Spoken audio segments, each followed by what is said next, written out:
Բարի լույս սիրելիներս, Քրիստոս հրյավի մեռելոց, տեսնենք, թե ինչքան կարևոր է ճշմարտության ծառավն ունենալը։ Թողնելով ուղիղ ճանապարհը մոլորվեցին, ընթանալով Բեորի որդի Բաղամի ճանապարհով, որը անիրավության վարձը սիրեց։ Եվ այդ այն Բաղամի, որ իր անօրենության համար հանդիմանություն ստացավ, երբ անխոս էշը մարդկային լեզվով խոսելով արգելք եղավ մարգարեին, որ չկատարի այդ անօրենությունը։ Սրանք ցամաքած աղբյուրներ են և մրրիկից քշված մառախուղներ։ Խավարի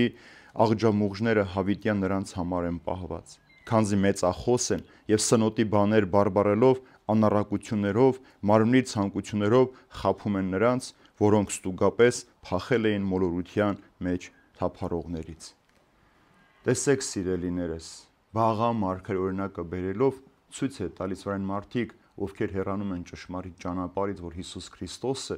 իրենք մարդկանց տանում են դեպի իրենց անհակ ցանկությունները, այն է իրենց նպատակը հարստություն դիզել և կուտակել մարդկանց հոգիների կործանման հաշվին։ Սատանան միշտ մարդուն պահում է փորձության մեջ։ Ցանկացած մարդ, ով մի փոքրիկ տկարացավ, իր զգոնությունը կորցրեց և իր ցավի վշտի մեջ հանկարծ լսեց այն մարդուն, ով իրեն չի սիրում, այլ այդ մարդուց շահ է փնտրում, նրան անպայման պիտի կործանի։ Տեսեք, այստեղ օրինակն ասում է, անգամ անասունը էշը խոսեց մարդկային լեզվով, որպեսզի նրան արգելք դառնա, որպեսզի այդ անիրավության վարձի հետևից չվազի և դրա մի պատճառով իր հոգին կորստության չմատնի։ Եվ երկու օրինակ է բերում այստեղ՝ ցամաքած աղբյուրներ և մրրիկից քշված մառախուղներ։ Ցամաքած աղբյուր, մարդ, երբ որ ծառավ ունի, ինքը միայն Հիսուսով կարող է հագինել։ Հիսուսն է մարդկանց հոգիների ծառավը հագեցնում։ Այստեղ այնտեղ վազելով, այս մարդու մոտ այն մարդու մոտ գնալով, հատկապես կեղծ ուսուցիչների ու սուտ մարգարեների մոտ գնալով, դու չես կարող քո հոգու ծառավը հագեցնել։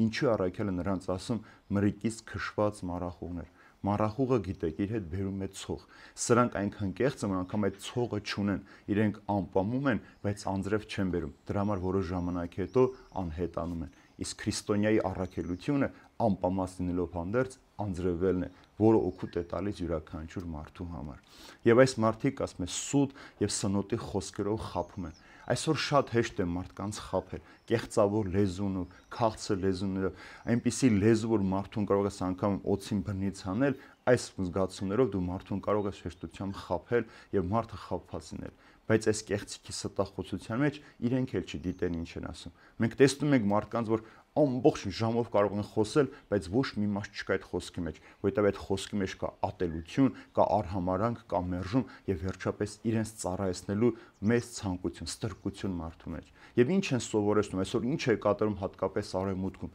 Ասում են, որ Աստված հետարքրված է միայն քո հոգով, քո մարմինը Աստծուն հետարքիր չէ։ Բայց հստակ կարդում ենք, որ մեր մարմնի անդամները Քրիստոսի տաճարի մաս են կազմում։ Մեր մարմինը Քրիստոսի տաճարն է, եւ այդ տաճարը դու պիտի սրբության պահես։ Աստված մարմնի Տերն է եւ հոգու Տերն է։ Ուրեմն այս մարմինը պետք է մաքրությամբ, սրբությամբ պահես, որպեսզի իբրև սուրբ տաճար, իբրև սուրբ հոգու բնակարան Աստված գա ու բնակվի քո մեջ։ Աստված հետարկված է եւ մեր հոգով եւ մարմնով։ Այս մարմինը պետք է պահես հոգուտ գեղեցկության համար։ Եթե այս մարմինդ առողջ է, մաքուր է, Տիրոջ համար ես ծառայեցնում, հոգիդ այդտեղ առողջ ու լուսավոր պիտի լինի։ Եվ մենք երբեք չպիտի խաբվենք եւ այլ կեղծ աղբյուրներից չպիտի ջուր գնանք խմենք, այլ ճշմարիտ մաքուր աղբյուրից, որ ավետարանն է, Քրիստոսի բերած ճշմարիտ վարդապետությունն է եւ առաքյալների հաստատած սուրբ եւ ուղղափառ եկեղեցին է։